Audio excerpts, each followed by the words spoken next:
আপনারা আমার জন্য অনেক করেছেন, সাহিত্যে, কাব্যে, শাস্ত্রে, লোকাচারে আমাকে মা বলে পুজো করেছেন, প্রকৃতি বলে আদিক্ষেতা করেছেন।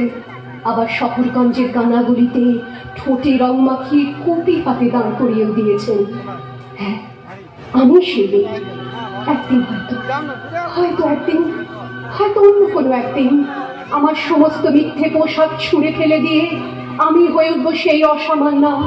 খোলা চুল, মেঘের মতো থাকবে আমার খোলা পিঠ, দু চোখে জ্বলবে ভীষণ আগুন, কপাল ঠিকরে বেরোবে ভয়ঙ্কর তেজরশ্মি, হাতে ঝলসে উঠবে সেই খড়গ, দু পায়ের উপরে বেজে উঠবে রণদুন্দুভি, নৃশংস অট্টহাসিতে ভরে উঠবে আকাশ।